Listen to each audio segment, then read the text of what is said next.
Meus irmãos, a paz do Senhor Jesus, que é o pastor Luiz Fabiano Leles. Nós estamos em mais uma ministração das nossas lições da Escola Bíblica Dominical da Casa Publicadora das Assembleias de Deus.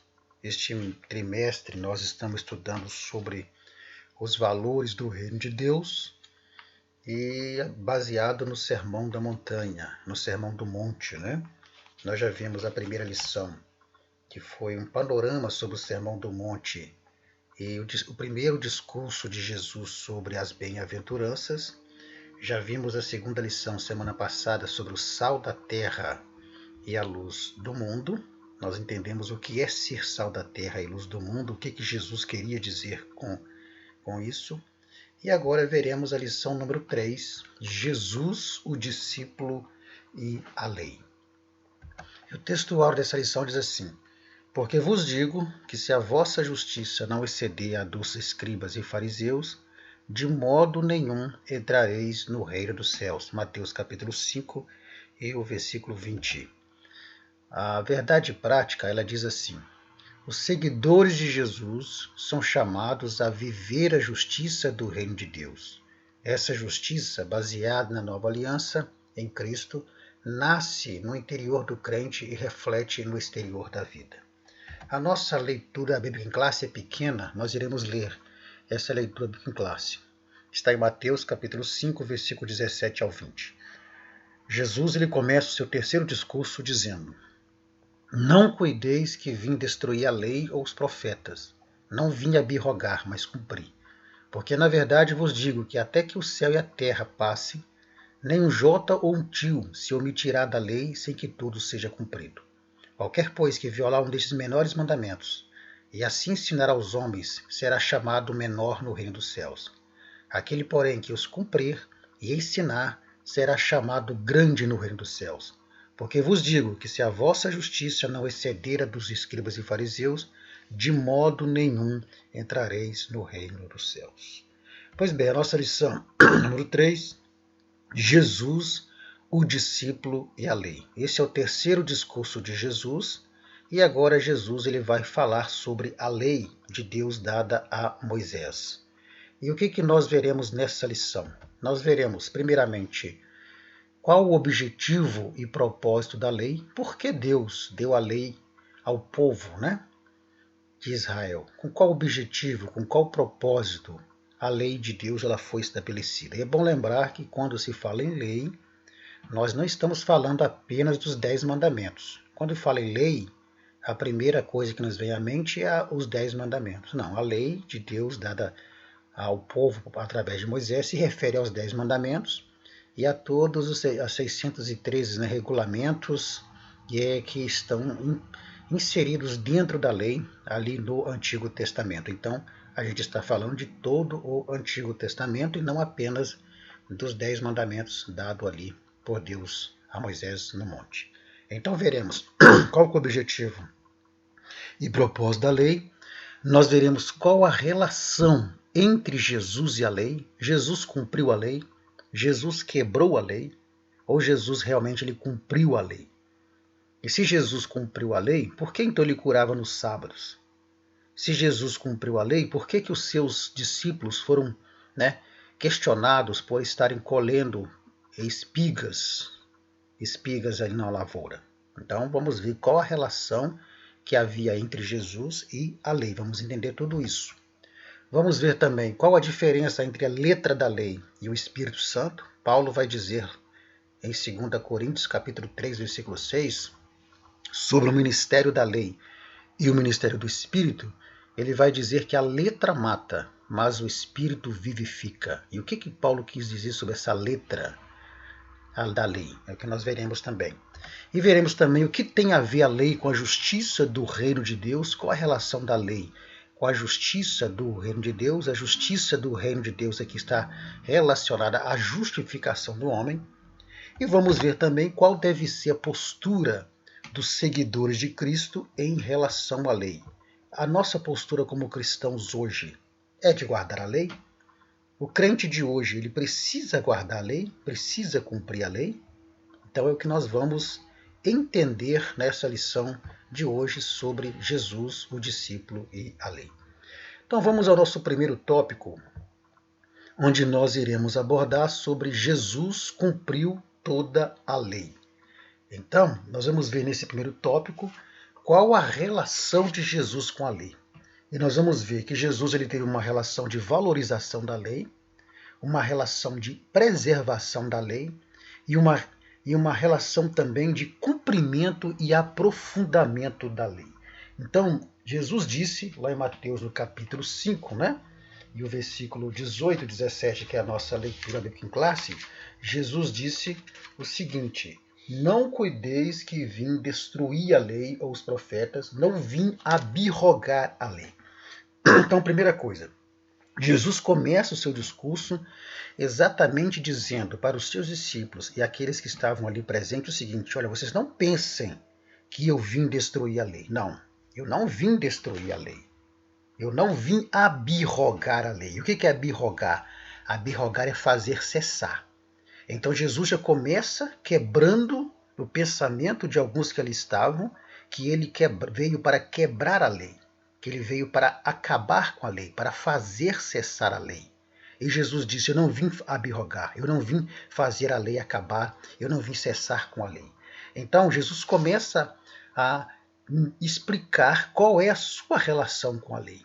Então vamos ver nesse discurso sobre a lei que Jesus ele tem uma relação com a lei de valorização. Ou seja, uma valorização que passa pelo compromisso com o passado. Então Jesus, em seus discursos, nunca teve a intenção de desvalorizar o passado em relação aos ensinos da lei e dos profetas. Então ele começa o seu discurso dizendo exatamente isso. Vocês não pensem que eu vim para destruir a lei, para fazer cessar a lei. Não, eu vim para cumprir a lei. Então ele começa dizendo que a relação dele com a lei, e lembre-se, quando falamos em lei, estamos falando de todos os 10 mandamentos e de todo o Antigo Testamento, com as 613 normas e regulamentos que havia na lei. Então, Jesus está dizendo que a sua relação com a lei é uma relação de valorização da lei. Ele vai sustentar a lei de Moisés e vai insistir em que ela tinha de ser cumprida. Então a primeira relação de Jesus com a lei era uma relação de valorização da lei. Jesus ele sabia que os ensinos da antiga aliança, da lei, eram ensinos valiosos, eram ensinos verdadeiros, eram ensinos bons e belos. Então como ele poderia desprezar aquilo?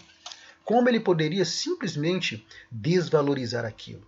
Então ele já começa o seu discurso deixando bem claro que a sua relação com a lei era uma relação de valorização. Ele sabia perfeitamente da importância dos ensinamentos da lei. Ele não era um revolucionário, né, que tinha como missão desprezar a lei, mas completar a lei. Então Jesus ele não veio para ser um revolucionário, para simplesmente desprezar a lei e simplesmente acabar com a lei, fazer a lei cessar, não.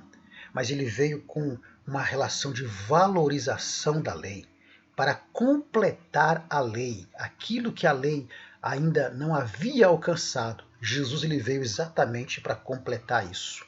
Então vemos que a primeira relação de Jesus com a lei era uma relação de valorização da lei. A segunda relação de Jesus com a lei era uma relação de preservação da lei, ou seja, Jesus não veio destruir a lei, mas ele veio para manter e estabelecer a lei. Por isso que ele diz, não penseis que vim destruir a lei. Então, primeiro, ele deixa bem claro que ele não veio para fazer cessar a lei. Segundo, ele deixa bem claro que a sua relação com a lei é uma relação de preservação. Eu não vim para destruir a lei. Então, pelo fato de Jesus curar no sábado, né? Então, para os seus opositores, Jesus ele era um agitador, era um revolucionário, um destruidor da lei. Por quê? Porque ele fazia curas no sábado. E por isso eles consideravam Jesus como alguém que estava quebrando a lei. Olha o que diz lá em João, capítulo 5, versículo 18, nós vamos ler aqui. João, capítulo 5, versículo 18, diz assim: por este motivo, os judeus ainda mais procuravam matá-lo. Não só quebrava o sábado, mas também dizia que Deus era seu próprio Pai, fazendo-se igual a eles. Então Jesus, por curar no sábado, eles consideravam Jesus como um agitador, como alguém que veio para destruir a lei, para quebrar, para fazer cessar a lei. Só que Jesus, ao curar no sábado, ele não estava quebrando a lei. Ele estava quebrando a tradição dos escribas e fariseus que distorciam e desfiguravam a lei com as suas vidas hipócritas e exigências desnecessárias. Então, primeiro, eles achavam que Jesus ele era alguém que veio para quebrar a lei simplesmente porque Jesus curava nos sábados. Segundo, temos outra questão também. Quando os discípulos eles colhem espiga no sábado. Isso também foi uma munição para os fariseus e escribas questionarem o ministério do Senhor Jesus. Porque eles vão dizer que os discípulos quebraram a lei. Os seus discípulos quebraram a lei e você não chamou a atenção deles. Por quê? Mas a pergunta é, será que realmente os discípulos quebraram a lei? Em Marcos capítulo 12, versículo 1 ao 5, nós vemos eles colhendo espigas, mas estavam colhendo espigas para se alimentarem. E o que a lei dizia sobre isso? Lá em Deuteronômio, capítulo 23 e versículo 25, nós vamos ver o que a lei falava sobre essa questão. Deuteronômio 23, versículo 25, lá diz exatamente assim, olha só. Quando entrares na seara do teu próximo, com a tua mão poderás colher espigas, mas não poderás meter a foice na seara do seu próximo. Ou seja, o que a lei dizia é que eles não podiam meter a foice na seara do próximo, porque isso era trabalho, mas que eles poderiam sim pegar das espigas para comer. Então, colher espigas no sábado era permitido pela lei, desde que fosse para se alimentar, desde que não pegassem ferramenta para poder fazer essa colheita. Então, esta proibição de não colher espigas ou colher frutos no sábado era uma tradição incluída pelos escribas na lei. Não era a lei que proibia isso. Então nós observamos que Jesus ele não quebrou a lei quando curou no sábado e nem tão menos os seus discípulos quebraram a lei. Por quê? Porque a lei permitia isso. Então o que nós vemos aqui é que no lugar de quebrar ou destruir a lei, Jesus ele estava devolvendo o verdadeiro e perfeito sentido da lei, que já havia sido abandonado pelos mestres judeus. O que nós vamos ver aqui é que os escribas e fariseus, eles estavam interpretando a lei ao seu bel prazer. Então a lei não proibia se curar no sábado. A lei não proibia se colher espigas no sábado, desde que fosse para o alimento, para se alimentarem e não usasse nenhum tipo de ferramenta. Então, os escribas e fariseus é que traziam uma interpretação da lei, colocando nessa interpretação as suas tradições e os seus costumes.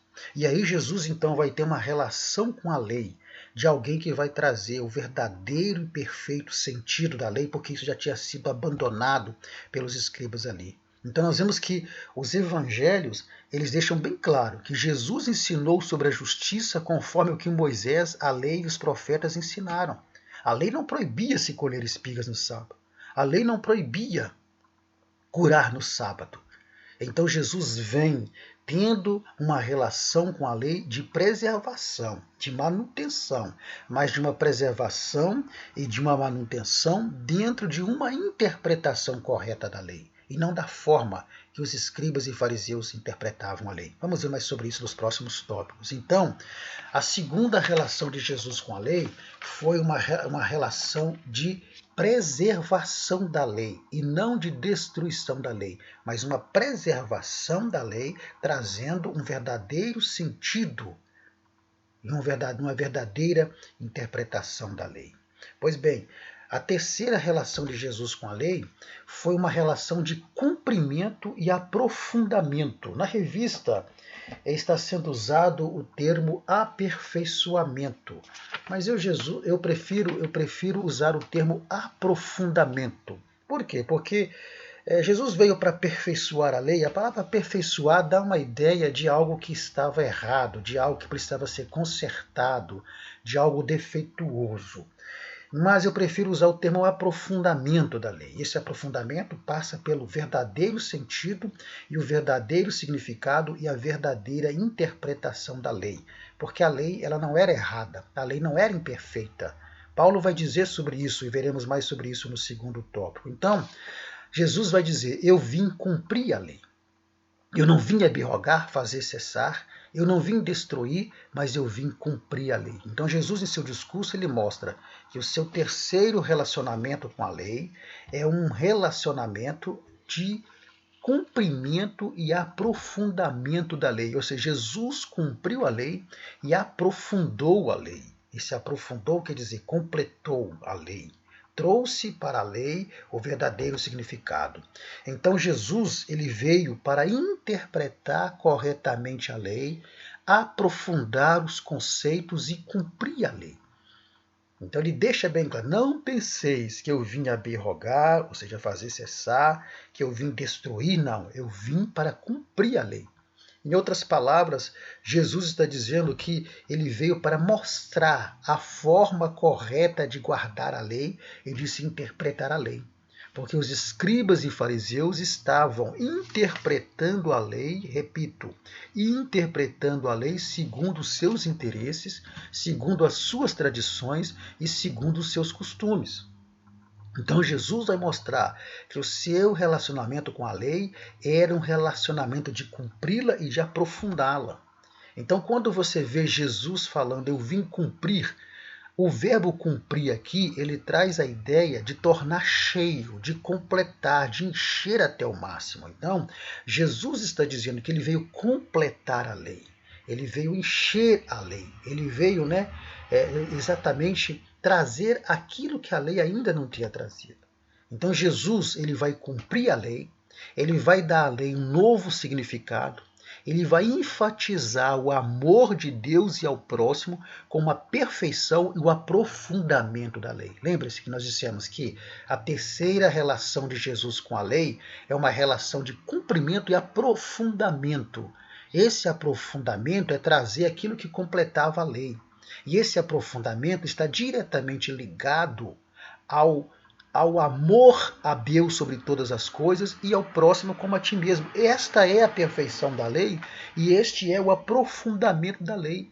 O que Jesus disse lá em Mateus 22, capítulo 22, o versículo 37 ao 40, ele vai dizer exatamente assim, olha, 22, 37 ao 40. Respondeu-lhe Jesus, amarás o Senhor teu Deus de todo o teu coração, de toda a tua alma, de todo o teu entendimento. Este é o primeiro mandamento e grande mandamento.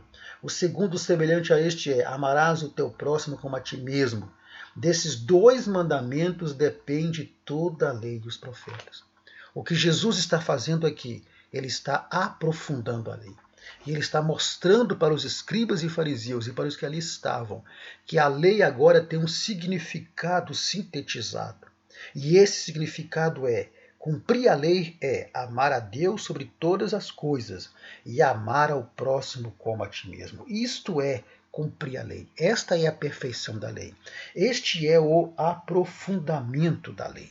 Então, Jesus tem uma relação com a lei de cumprimento e aprofundamento. Então, com essa declaração de que ele veio cumprir a lei e não destruir a lei, Jesus então ele vai afastar aquela acusação dos fariseus, dos escribas, de que ele estivesse subvertendo os mandamentos divinos.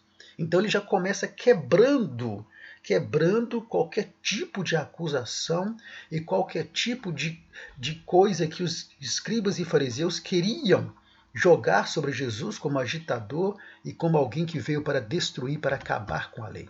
Então Jesus, quando faz essa declaração, ele não estava rebatendo a lei, ele não estava contra Moisés, porque a crítica de Jesus não era em relação à lei. A crítica de Jesus não era em relação aos mandamentos e aos profetas, não. A crítica de Jesus era em relação à interpretação que os escribas e fariseus davam à lei. Porque era uma interpretação que tornava a lei pesada. porque eles pegavam seus costumes, as suas tradições e incluíam dentro da interpretação da lei. E interpretavam a lei exatamente trazendo, incluindo seus costumes e tradições, tornando a lei pesada. Então Jesus, ele não estava rebatendo a lei, não. Ele combatia a interpretação que os escribas e fariseus faziam da lei. Então, em nenhum momento você vê Jesus conflitando com as escrituras, com a lei. Você não vê Jesus entrando em debate para contradizer a lei, não, mas ele veio para harmonizar a lei. Então a imagem sugestiva de Jesus com as duas tábuas da lei, exatamente mostrando que ele não veio para destruir ou quebrar tudo isso, não. Ele veio para harmonizar plenamente a lei. E essa harmonização, ela viria com um aprofundamento. E esse aprofundamento da lei, ele aconteceria a partir do amar a Deus sobre todas as coisas e de amar o próximo como a ti mesmo. Então, por isso que, diferentemente dos escribas e fariseus, que usavam a lei para abusar do povo, para explorar o povo, Jesus vai ensinar para o povo a lei como ela realmente é. Uma lei que ela se completa através da pessoa dele e se completa com aprofundamento do amor a Deus sobre todas as coisas e do amor ao próximo como a ti mesmo. Porque quando você ama a Deus sobre todas as coisas, você cumpre tudo aquilo que a lei fala do seu relacionamento com Deus. E quando você ama o próximo como a ti mesmo, você cumpre tudo aquilo que a lei fala do relacionamento com o próximo. Então, nesse primeiro tópico, nós podemos dizer que Jesus ele cumpriu a lei em seu nascimento, ele cumpriu a lei em seus ensinamentos, ele cumpriu a lei em seu ministério, ele cumpriu a lei em sua morte e cumpriu também a lei em sua ressurreição. E que o relacionamento que ele tinha com a lei não era um relacionamento de destruir, de acabar com a lei, de fazer cessar a lei, e simplesmente desprezar a lei. Não, mas o seu relacionamento com a lei, ele começa o seu discurso dizendo exatamente isso, que o seu relacionamento com a lei era um relacionamento de valorização da lei, era um relacionamento de preservação da lei e era também um relacionamento de cumprimento e aprofundamento da lei. Não era uma relação para se simplesmente dizer que a lei não existia mais. Então, esse primeiro tópico é nós mostrarmos exatamente essa relação de Jesus com a lei, e Jesus, então, ele deixa isso bem claro no início já do seu terceiro discurso ali no Sermão da Montanha, no Sermão do Monte, quando ele vai falar sobre a lei. Pois bem, no segundo tópico, nós temos sobre a letra da lei e a verdade do Espírito. Nesse segundo tópico, nós vamos ver Paulo, lá em 2 Coríntios, no capítulo 3, versículo 6, Paulo falando exatamente sobre o ministério da lei e o ministério do Espírito.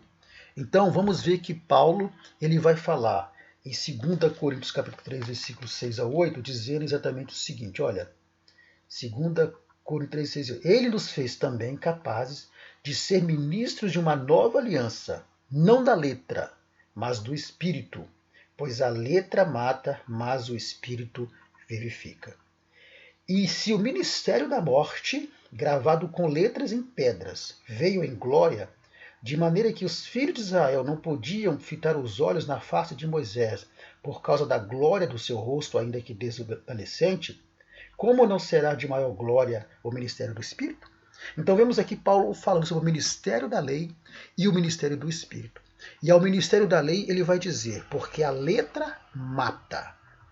Então, aqui temos a letra da lei.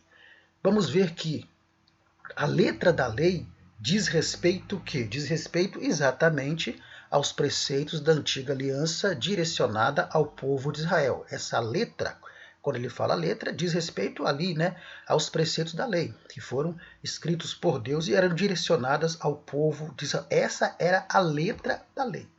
Então, a letra da lei, ela vai expressar os desígnios de Deus em forma de proibições escritas que apontam e revelam o pecado, mas não resolve o problema do pecado. Você vai ver isso em Romanos capítulo 7, do versículo 7 ao 25, Paulo escreve sobre isso. Então, O que significa a letra da lei? Está relacionada, diz respeito aos preceitos da lei, né? Aquilo que foi realmente escrito sobre a lei ali em forma de proibições. Pois bem, agora, Paulo vai dizer que a letra mata e o Espírito vivifica. Nesse ministério da lei e no ministério do Espírito, Paulo vai dizer que a letra mata. Agora, o que Paulo estava querendo dizer com a letra mata? Primeiro, Paulo não estava se referindo ao estudo. Por muitos anos se aprendeu, principalmente no meio assembleano, que a letra aqui se trata de estudo, de teologia, de nada disso. Paulo não está falando disso. Letra aqui não tem a ver com estudo, não tem a ver com nada disso. A letra aqui, que Paulo está dizendo que mata, também não tem a ver com a lei em si. Por quê? Porque o próprio Paulo ele vai falar que a lei é boa, que a lei é santa, que a lei é justa. Então, quando ele diz que a letra mata, ele não está se referindo à lei em si, mas ele está se referindo à interpretação errada que os judeus davam da lei. Porque o próprio Paulo, repito, ele vai dar declarações positivas acerca da lei. Em Romanos capítulo 7 e o versículo 12, olha só o que ele diz lá. Portanto, a lei é santa e o mandamento santo, justo e bom. Então a lei é boa, a lei é justa, a lei é santa. Em 1 Timóteo, no capítulo 1 e o versículo 8, olha só o que ele vai dizer lá. 1 Timóteo, capítulo 1 e o versículo 8, ele vai falar sobre isso também. E vai dizer o seguinte: sabemos, porém, que a lei é boa, se alguém dela usa legitimamente. E este era o problema dos fariseus e escribas. Eles não usavam a lei legitimamente. Eles usavam a lei buscando seus próprios interesses, colocando as suas próprias interpretações, incluindo nessas interpretações as suas tradições e costumes para escravizar o povo e para simplesmente explorar o povo. Então, quando Paulo disse que a letra mata, ele não está se referindo, repito, à lei em si, mas ele está se referindo a essa interpretação distorcida, essa interpretação desfigurada que os escribas e os fariseus faziam da lei. Aquilo é que matava o povo, e não a lei em si, porque a lei é boa, justa, santa, o apóstolo Paulo vai dizer. Então, é isso que ele queria dizer com a letra mata. E aí nós temos algo muito importante. Quando você olha para a lei, você vai se lembrar que a lei ela tinha algumas divisões, uma divisão teológica, né? Você não vai ver isso explícito na Bíblia, mas é a partir de uma divisão teológica para melhor entendimento. A perspectiva teológica da lei ela era marcada pela sua tríplice divisão. A lei, então, ela se dividia, né? Percebe-se isso teologicamente, em lei moral, em lei cerimonial, em lei civil ou judicial.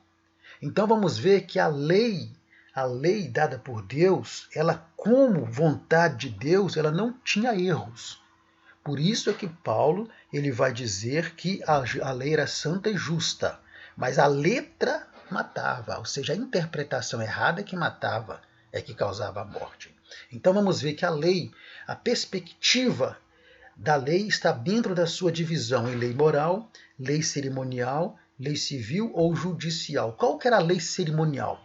A lei cerimonial diz a tudo, né, diz respeito aos rituais da antiga aliança, a liturgia do culto levítico, todos aqueles rituais que eram realizados ali, se divide em lei cerimonial. E essa lei cerimonial, ela tinha o objetivo de apontar para quem? De apontar para Cristo. Então toda a liturgia do culto levítico, ela apontava para Cristo. Essa era a lei cerimonial que já não é mais operante. Tínhamos também a lei civil ou judicial. Essa lei, ela tinha o objetivo de regulamentar de forma específica a vida e sociedade do povo de Israel naquela época. Então essa lei civil judicial também ela não é operante nos dias de hoje. Por quê? Porque ela se destinava especificamente para o povo judeu. E também temos a lei moral. A lei moral ela já diz respeito ao comportamento do homem perante Deus e perante o seu próximo. Então a lei moral ela continua valendo, ela prevalece na nova aliança. Por quê? Porque os princípios morais da lei moral são atemporais, servem para todas as épocas. Por quê? Porque diz respeito à relação do homem com Deus e à relação do homem com o seu próximo. Aí nós fazemos uma conexão com aquilo que Jesus disse lá em Mateus 22, 37 ao 40, de amar a Deus sobre todas as coisas e amar ao próximo como a ti mesmo. Então, a lei moral, ela prevalece. A lei moral, ela é atemporal e continua valendo para nós até hoje. A lei cerimonial, né, que ela não é operante hoje mais. Por quê? Porque Cristo já veio e completou essa parte da lei. A lei civil e judicial também não é operante hoje. Por quê? Porque se referia à relação de sociedade de Israel naquele período, naquela época. Mas a lei moral, ela prevalece, porque fala da relação do homem com Deus e da relação do homem com o seu próximo. Aí então Paulo, ele vai dentro desse ministério da lei e ministério do Espírito Santo, ele vai falar sobre a lei e a verdade do Espírito. Então voltemos lá atrás. Paulo vai dizer que a letra mata. Já dissemos que a letra se refere não à lei em si, mas à interpretação distorcida e desfigurada que os escribas e fariseus davam à lei. E depois ele completa, mas o Espírito vivifica. Então, ao afirmar que o Espírito vivifica, Paulo estava dizendo o quê? Primeiro, que na nova aliança, o ministério do Espírito Santo traz vida. Porque na nova aliança, o pecador ele é substituído por Cristo. E em Cristo ele recebe perdão dos seus pecados, coisa que a lei não conseguia fazer, não porque não era perfeita, mas porque não era completa. Então a primeira imagem sugere exatamente isso, Cristo mostrando a cruz para alguém, dizendo, olha, é eu que vou ali morrer em seu lugar. E por isso os seus pecados serão perdoados. Então, ao afirmar que o Espírito vivifica, Paulo estava dizendo exatamente isso, que na nova aliança, que não é mais o ministério da lei, como os fariseus e escribas interpretavam, mas é um ministério do Espírito, na nova aliança agora o pecador ele tem o perdão dos seus pecados mediante o sacrifício de Cristo. Ele estava dizendo também ao afirmar que o Espírito vivifica, que agora aquele código exterior de normas, de regulamentos, agora é substituído por um código interior e dinamizado na vida do cristão em palavras cravadas no seu coração. Então agora não existe mais aquele código exterior de normas, de regulamento, não. Isso tudo agora é substituído, né, por palavras cravadas no coração. Romanos capítulo 2, versículo 14 e 15, olha só o que diz lá, Romanos capítulo 2, versículo 14 e o versículo 15. Quando os gentios que não têm lei fazem naturalmente as coisas que são da lei, não tendo eles lei, para si mesmos são lei. Eles mostram a obra da lei escrita em seus corações, as atitudes, o comportamento, né, que eles mostram pela lei que agora está cravado em seus corações. Então, quando Paulo diz que o Espírito vivifica, ele está dizendo que no ministério do Espírito, o Espírito Santo agora, ele pega essas normas externas de regulamentos e de regras e substitui por um código interior da palavra de Deus dentro do coração do homem. E aí o homem ele passa a obedecer a Cristo, não por uma imposição de uma regra ou de um mandamento, mas por uma transformação que vem de dentro para fora. Isso é maravilhoso. Então, ainda dentro do ministério da lei e do ministério do Espírito Santo, Paulo vai mostrar para nós qual que é o propósito da lei para o discípulo de Cristo. Então, qual que é o propósito da lei para o discípulo de Cristo? Aí vamos entender, primeiro, que qual que é a relação dos seguidores de Cristo com a lei? Então a pergunta é, hoje, o cristão ele precisa guardar a lei? O cristão hoje está sujeito à lei? Então qual que é a relação dos seguidores de Cristo com a lei? Primeiro, deve ser uma relação entendendo que a lei serviu como guia, como tutor nosso até Cristo. Em Gálatas capítulo 3, o versículo 24 e o 25, olha só o que o apóstolo Paulo diz sobre isso. Diz assim: de maneira que a lei nos serviu de aio para nos conduzir a Cristo, a fim de que pela fé, não pelas obras da lei, olha só, sejamos o que fôssemos justificados. Mas depois que a fé veio, já não estamos debaixo do aio. Então, o que era o aio? O aio, conforme a imagem mostra, era a pessoa encarregada da educação de uma criança até que ela chegava à maturidade, à maioridade. Então, o aio era esse tutor, esse pedagogo, esse ensinador que cuidava da criança até ela alcançar a maioridade. Então, essa educação ela incluía todos os aspectos da vida, incluía repreensões se necessário, castigo se desobedecesse. Então, é nesse sentido que a lei tem sido nosso aio. Então, em qual sentido a lei tem sido nosso aio? Primeiro, porque como nosso aio, ela provê instrução e nos mostra o que é o pecado. Nos repreende e nos condena como pecadores. Mas aí, a sua principal missão é o quê? É nos dirigir a Cristo como o único meio de salvação. Então a lei, ela foi dada para apontar aos pecadores a sua necessidade de salvação. Então, qual é a relação dos seguidores de Cristo hoje com a lei? Primeiro, entender que a lei serviu como tutor, como guia, como aquele que cuidou de nós até Cristo. Então a lei, ela cuidou do homem até alcançar a maioridade. Quando é que o homem alcança a maioridade? É quando Cristo vem. Então quando Cristo vem, simbolicamente, o homem alcançou a maioridade. Agora, então, ele vai passar para os cuidados de Cristo, porque a lei, vindo à fé, diz a Bíblia, não estamos mais debaixo do aio. Ou seja, agora a lei nos entrega para Cristo e Cristo agora é que vai cuidar do homem. Cristo agora é que vai cuidar de nós. Então, a lei, ela nunca foi dada como meio de salvação.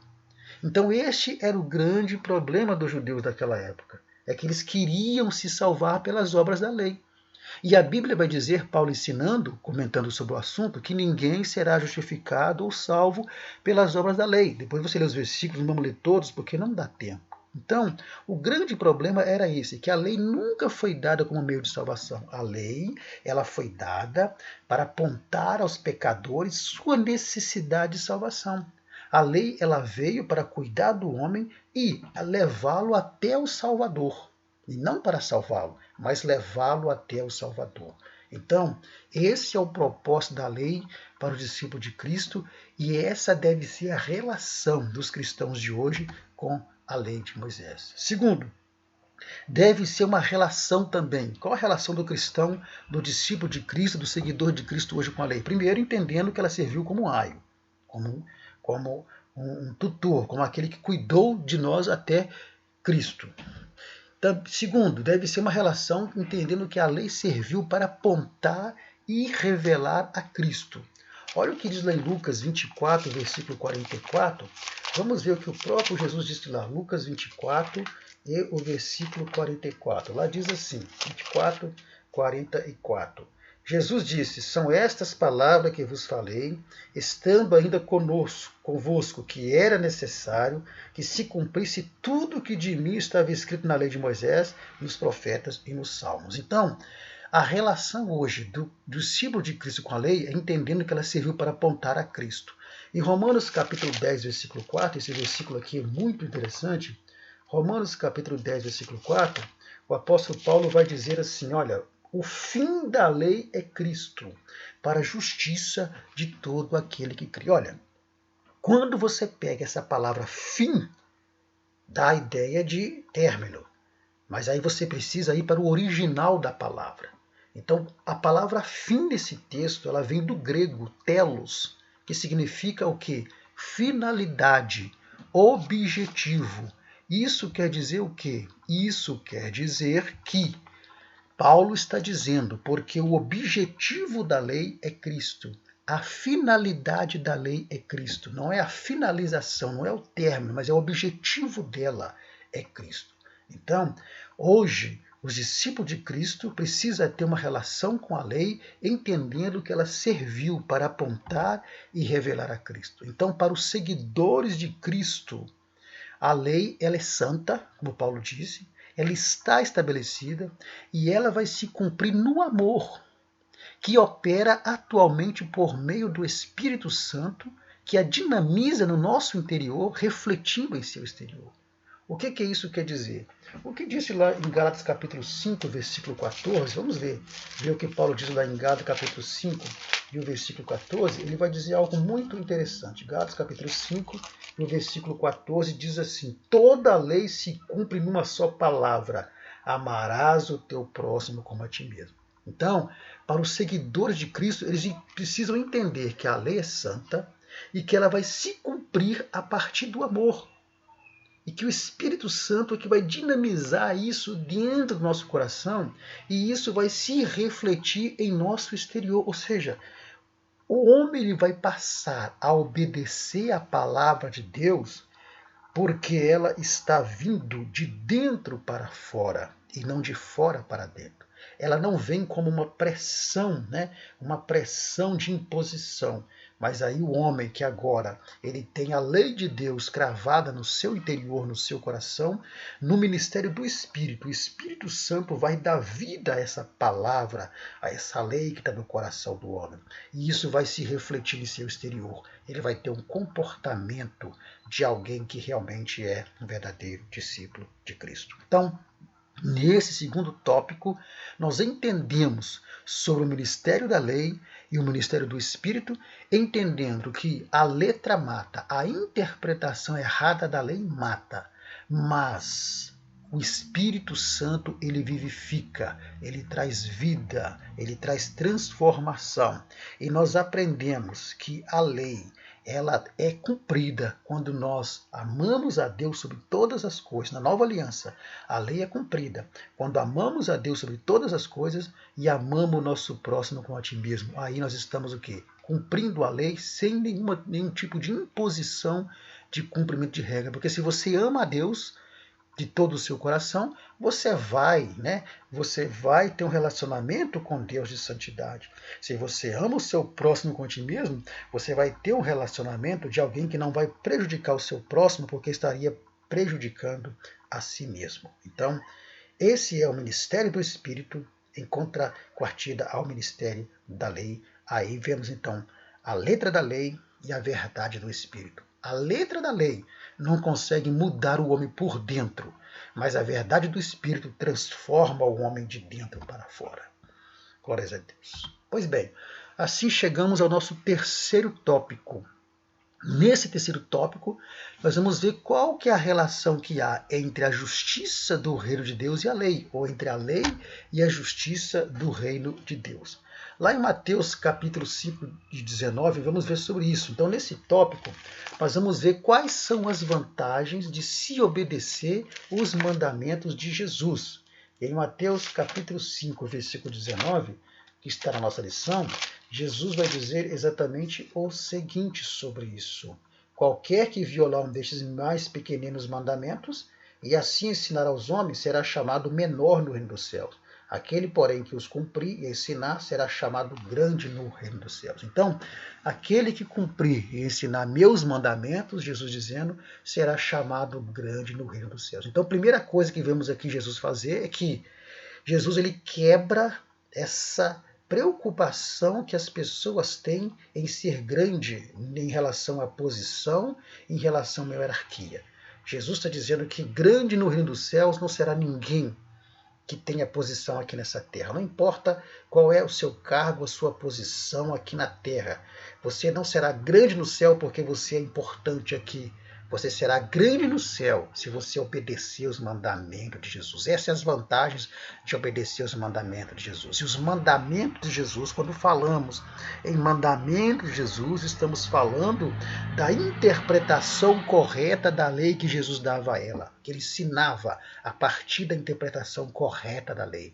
Esses são os mandamentos de Jesus. Então, Jesus declara que aqueles que são fiéis aos seus mandamentos, aos seus ensinos, que vinham da interpretação perfeita e correta da lei, são considerados grandes no reino de Deus.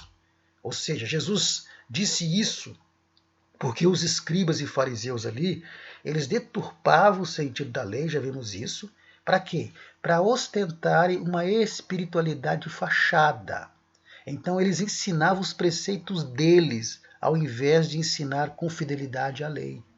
Então, quando Jesus disse sobre ser grande no reino dos céus é aquele que obedece os seus mandamentos, é porque os escribas e fariseus, eles simplesmente ensinavam aquilo que os seus próprios preceitos, as suas tradições, e não ensinavam com fidelidade a lei. E passavam uma imagem de uma espiritualidade muito grande. Mas aquilo tudo era o quê? Aquilo tudo era uma fachada, era só de aparência. Então Jesus estava mostrando que a prática da lei deveria preceder a pregação da lei. Ou seja, os escribas e fariseus ensinavam a lei, incluíam nos seus ensinamentos as suas tradições e os seus usos e costumes, mas eles não viviam a lei que eles ensinavam. Então, o líder do povo de Deus deve viver a doutrina antes de ensiná-la. E olha o que Jesus vai falar para o povo acerca disso. Mateus 23:3 diz assim, olha, portanto, observai e fazei tudo o que vos disserem, mas não procedeis de conformidade com as suas obras, pois dizem e não fazem. Então Jesus vai alertar o povo, os discípulos, sobre os escribas e fariseus, dizendo, olha, vocês fazem tudo que eles disserem, mas não façam o que eles fazem. Por quê? Porque eles dizem uma coisa, mas fazem outra. Então, não é sobre o quanto eles conheciam da lei, porque os escribas e fariseus conheciam bem a lei, mas é o quanto eles praticavam a lei. Então, trazendo para os dias de hoje, não é sobre o quanto você conhece a Bíblia. Você pode conhecer a Bíblia de Gênesis a Apocalipse, mas é o quanto você pratica a palavra de Deus.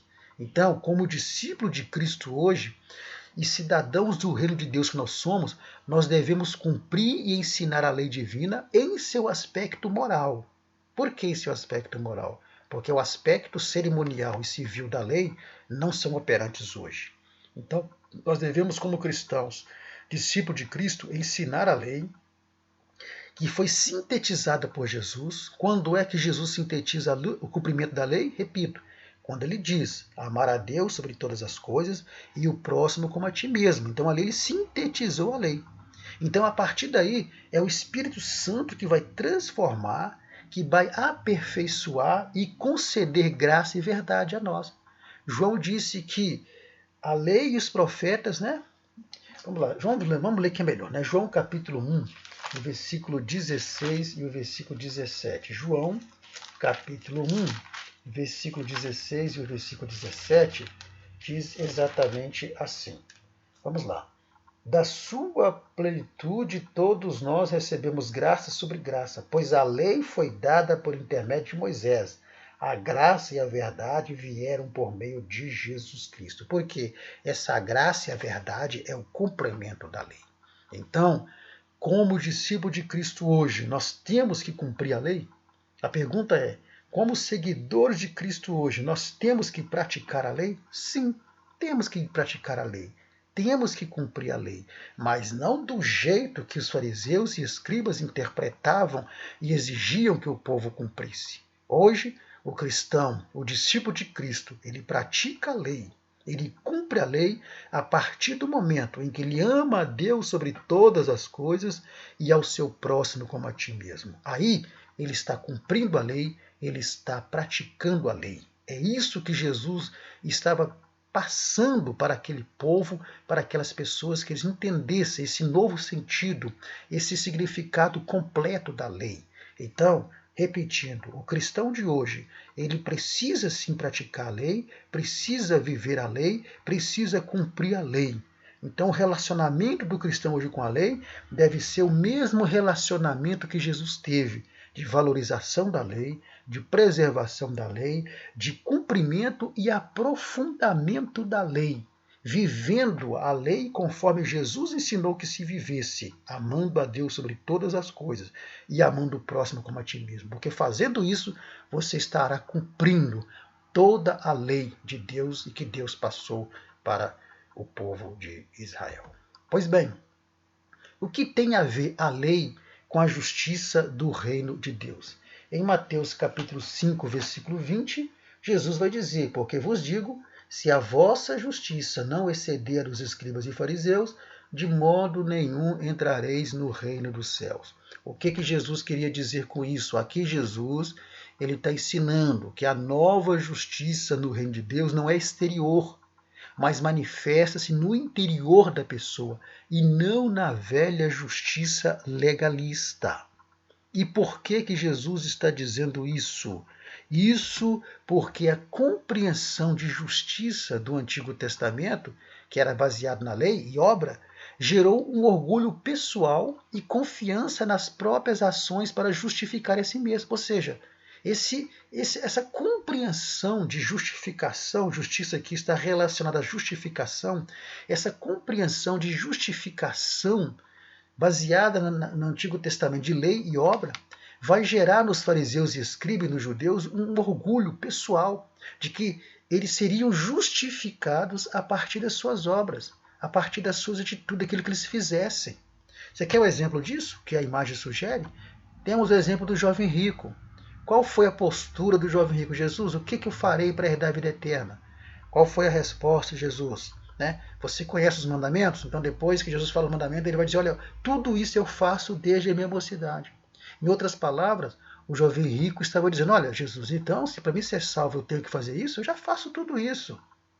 Mas aí Jesus, que conhecia por dentro, conhecia o coração daquele jovem, o que vai dizer para ele? Ainda falta uma coisa, vá, vende tudo que você tem e dá aos pobres.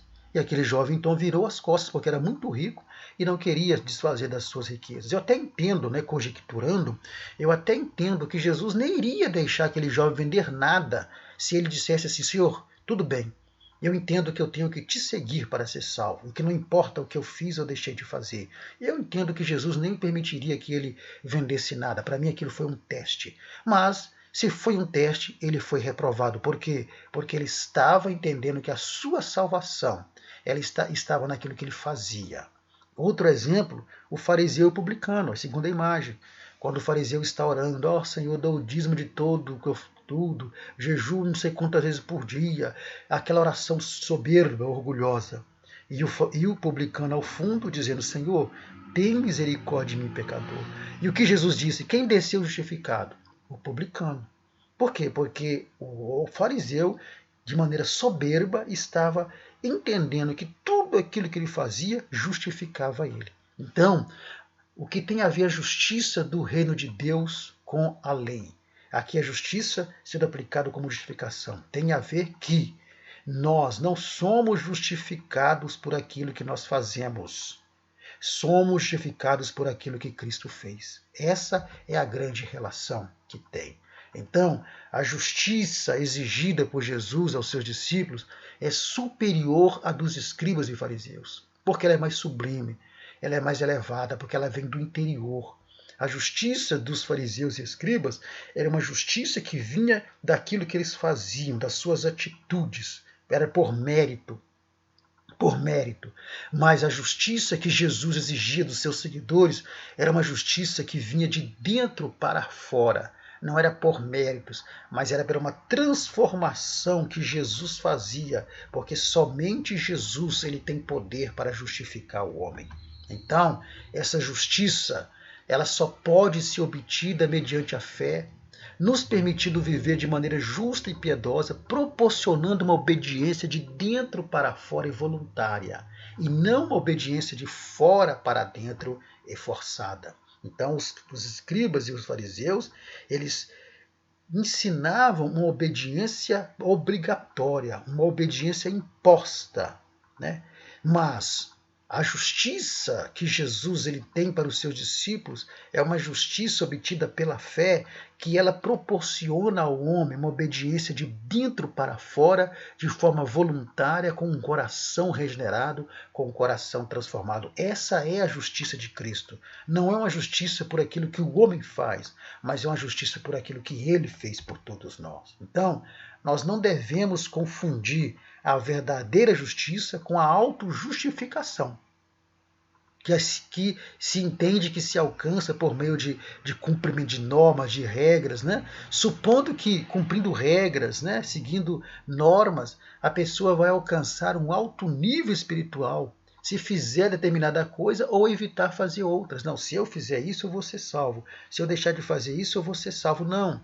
A justificação, a verdadeira justiça, ela não vem por méritos humanos, ela não vem por autojustificação, ela vem por intermédio de Cristo. O que nós fazemos é importante, mas Deus está mais interessado naquilo que nós somos. E aquilo que nós somos não vem de fora para dentro. Aquilo que nós somos vem de dentro para fora. Porque aí você vai exteriorizar aquilo que realmente está dentro do seu coração. Então, essa é a relação da lei com a justiça do reino de Deus, porque participarão do reino de Deus ou do reino dos céus não aqueles que se auto-justificam, mas aqueles que são justificados pela fé e justificados pelo sangue de Cristo, pelo sangue do Senhor Jesus. E aí chegamos à conclusão da nossa lição. O que nós podemos extrair aqui para concluir a nossa lição? Primeiro, nós não cumprimos as regras dadas por Deus, os mandamentos de Jesus, não cumprimos, não obedecemos a palavra de Deus para sermos salvos. Nós obedecemos porque somos salvos. Esse é o ministério do Espírito. Não é fazer para ser salvo, é fazer porque você é salvo. Então, você santifica a sua vida, não é para você ser salvo. Você santifica a sua vida porque você é salvo. Você obedece à palavra de Deus porque você é salvo. Você cumpre os mandamentos de Jesus é porque você é salvo e não para você ser salvo. Porque a salvação, ela não é por méritos humanos. A salvação é pela graça de Deus. Mas aquele que é salvo, ele vive uma vida de santidade, exatamente porque ele alcançou a salvação. Então, a questão é que Jesus ele veio exatamente para complementar a lei nesse aspecto, para mostrar ao homem que o homem não é salvo por aquilo que ele faz, mas que o homem é salvo por aquilo que Jesus faz. Mas se ele é salvo, ele vai fazer aquilo que é a vontade de Deus. Segunda conclusão. O fato de entrarmos debaixo de uma nova aliança não nos isenta de obedecermos aos mandamentos de Deus. Como eu disse aqui, os cristãos de hoje precisam cumprir a lei? Estão debaixo da lei? Estão debaixo da lei no sentido de que estamos debaixo de uma lei que ela é cumprida no amor a Deus sobre todas as coisas e no amor ao próximo como a ti mesmo. Não debaixo da lei conforme os escribas e fariseus interpretavam. Por isso que Paulo vai dizer que não estamos mais debaixo da lei, mas debaixo da graça. Por quê? Porque na graça a lei ela é cumprida pelo amor a Deus sobre todas as coisas e pelo amor ao próximo como a ti mesmo. E terceiro, a partir de um coração regenerado interiormente, hoje vivemos a lei do Espírito de vida em Cristo. Em Romanos capítulo 8, e versículo 2, para finalizar, vemos Paulo falando sobre isso. Romanos capítulo 8 e o versículo 2 diz exatamente assim. Romanos 8, versículo 2. Porque a lei do Espírito de vida em Cristo Jesus livrou-nos da lei do pecado e da morte. Por quê? Porque o sangue de Jesus nos purifica de todo o pecado. E nenhuma condenação há para os que estão em Cristo Jesus, que não andam segundo a carne, mas segundo o Espírito. Que Deus possa abençoar a vida de cada professor, de cada aluno. E para terminarmos ainda, Romanos capítulo 16, e o versículo 14, é um acréscimo que eu coloquei aqui. Romanos 16, versículo 14, diz exatamente assim. Romanos capítulo 16, versículo 14. Romanos 16 e 14. Nossa citação aqui ela não vai prevalecer. É uma citação que ela está errada, desconsidere essa citação. Bom, aqui assim chegamos então ao final da nossa lição sobre Jesus, o discípulo e a lei. E nós aprendemos que mesmo hoje, debaixo da graça, nós temos que cumprir a lei, temos que viver a lei, mas não da maneira que os fariseus e os escribas viviam, porque hoje cumprir a lei não é seguir regras, normas e regulamentos, mas cumprir a lei é amar a Deus sobre todas as coisas e amar o próximo como a ti mesmo. Assim chegamos ao final de mais uma lição. A imagem que você vê agora do nosso contato. Se você deseja receber gratuitamente o material que nós usamos aqui na ministração em PDF, em slides, você entra em contato conosco, que nós lhe enviaremos com o maior prazer. Aí está o nosso e-mail, o nosso celular que é Zap. Também criamos 2 grupos de WhatsApp nos quais eu mando semanalmente esse material gratuitamente para aquele que faz parte desses grupos. Nós temos o grupo 1 e o grupo 1 ele já está completo, então abrimos o grupo 2. Na descrição desse vídeo eu vou deixar o link do grupo 1 e do grupo 2, porque às vezes uma outra pessoa sai do grupo 1 e pode ser que você consiga entrar. Mas se você não conseguir entrar pelo link do convite do grupo 1, você conseguirá entrar pelo link convite do grupo 2. E ali você receberá gratuitamente, semanalmente, o nosso material. Também temos o nosso canal no YouTube, onde você pode acompanhar a ministração das nossas aulas. E se você não é inscrito, se inscreva. Se você já é, compartilhe, convide mais pessoas, né? Vamos fazer crescer essa rede de pessoas, porque o nosso intuito é exatamente contribuir para que nós tenhamos uma EBD cada vez melhor e com qualidade. Lembrando também a todos os irmãos que nós também não ministramos apenas aulas da EBD. Nós ministramos também, né, conforme a imagem está dizendo aí, estudo bíblicos em geral, palestra para jovens, adolescentes, obreiros, fazemos fechamento de trimestre da EBD, ministramos também seminários, congressos, cursos, aplicamos CAPED, né, CAPED locais, enfim, pregação em geral, atuamos na área da palavra, estamos à disposição dos irmãos. Que Deus abençoe cada um. E lembre-se, se o seu chamado é ensinar, então que haja dedicação ao ensino. Vamos juntos fazer crescer essa rede de colaboradores para que mais irmãos sejam abençoados, né, com esse material, porque esse é o nosso intuito quando nós resolvemos criar esse canal, esse grupo, ajudar os irmãos para que tenhamos aí uma EBD cada vez melhor. Que Deus abençoe a sua vida. Estou sempre disponível no privado. Qualquer dúvida ou observação, basta me chamar no privado que eu estou à disposição, na medida do possível, responder aos irmãos. Pode ser que eu não responda na hora, mas posteriormente pode ter certeza que eu respondo a sua pergunta ou a sua observação que você fizer. Que Deus abençoe a sua vida e até semana que vem, em nome do Senhor Jesus Cristo.